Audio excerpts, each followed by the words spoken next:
Alors, tu es prête, Mélodie, pour l'histoire? Un voleur s'est introduit dans le jardin. Benjamin en est certain. Dès qu'il a le dos tourné, ses carottes, ses chères carottes disparaissent. Un moment d'inattention, et c'est une salade en moins, un chou taillé jusqu'au trognon. Larcin rapine le lapin, Maugré le vieux bonhomme qui arpente son lopin de terre, fouille entre les herbes en vain. Pourtant son terrier ne doit pas être loin, dit-il en reniflant. Ça sent le clapier à plein nez. À défaut de terrier, le lutin tombe sur un haut de forme noire et brillant au fond duquel il trouve une moitié de carotte. À n'en pas douter, ce chapeau est celui du voleur. Benjamin est même persuadé qu'il s'agit d'Arsène Lupin, le gentleman rongeur, une vieille connaissance. Je sais que tu te terres dans le coin, mais cette fois tu ne m'échapperas pas, l'arsouille. Fini les fric-frac en frac. Pour toi, les carottes sont cuites, cuites et recuites. À cet instant, Benjamin aperçoit sur le rebord du chapeau deux petites oreilles qui pointent. « Haut les mains, peau de lapin !» Aussitôt, elles se dressent et font signe de se rendre. « Ne tirez pas, monsieur le chasseur !»« Eh bien, sors de là en vitesse si tu ne veux pas que je te tire les oreilles !» Une petite bête effarouchée apparaît enfin et bondit hors du chapeau. « Non, pitié, pas les oreilles !»« Mais qu'est-ce que c'est que ça ?» bredouille Benjamin. « Un lapin blanc comme neige? Mais tu n'es pas Arsène !»« Je m'appelle Romain, » dit le petit lapin, « et je suis magicien. »« Magicien ? Enfin, pas vraiment, mais je connais des tours. »« Attention, ne me raconte pas de salade, répond le lutin en fronçant les sourcils. Je n'aime pas ça du tout. Et quel genre de tour sais-tu faire?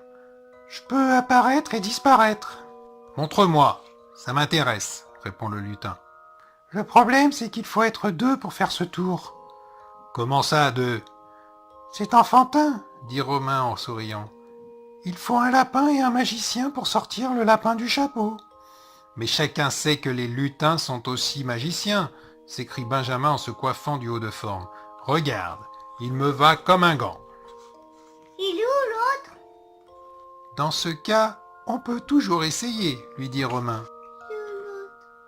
Quel autre bébé? Il a dit on avait deux. Non, pas encore, tu vas voir. Dans ce cas, on peut essayer, lui dit Romain. Mais tu dois me promettre de ne pas me tirer par les oreilles.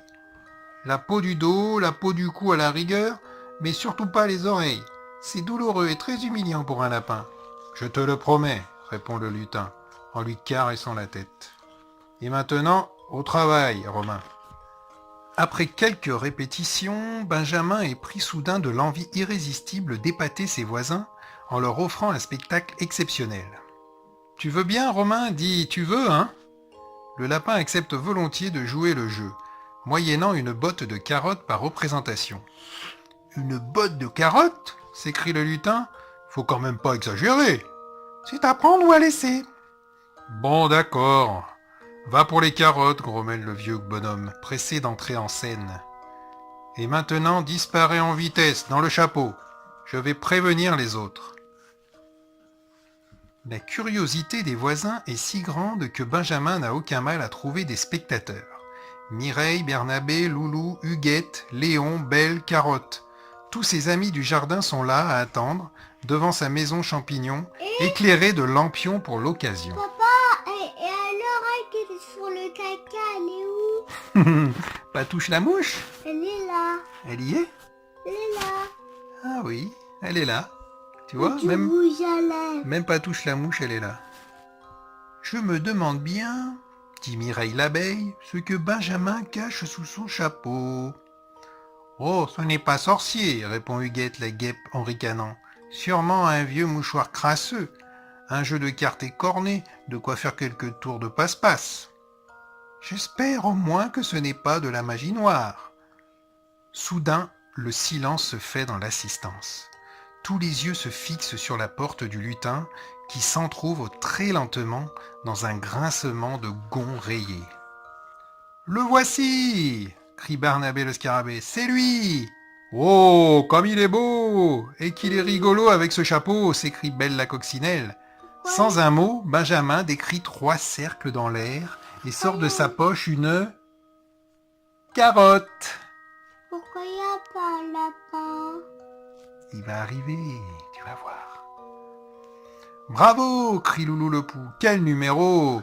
Le lutin montre à tous la carotte avant de la faire disparaître. Bravo, bravo, s'écrie Carole la luciole. Rien dans le chapeau. Le lutin sort une autre carotte, la fait disparaître, puis une autre, et puis une autre encore, jusqu'à ce que la botte y passe tout entière. Turlututu, oreille pointue, turlututu, lapin sors-tu.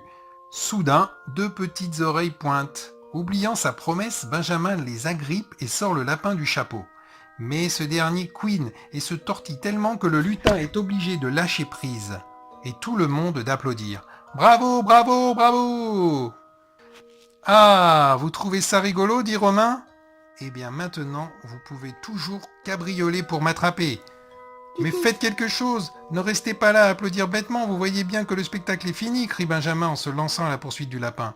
Il va boulotter toutes mes carottes. Eh bien moi, pour ma part, dit Huguette, je pense que le spectacle ne fait que commencer. Allez, allez. Bonne nuit, Benjamin le lutin. Bonne nuit, Mélodie.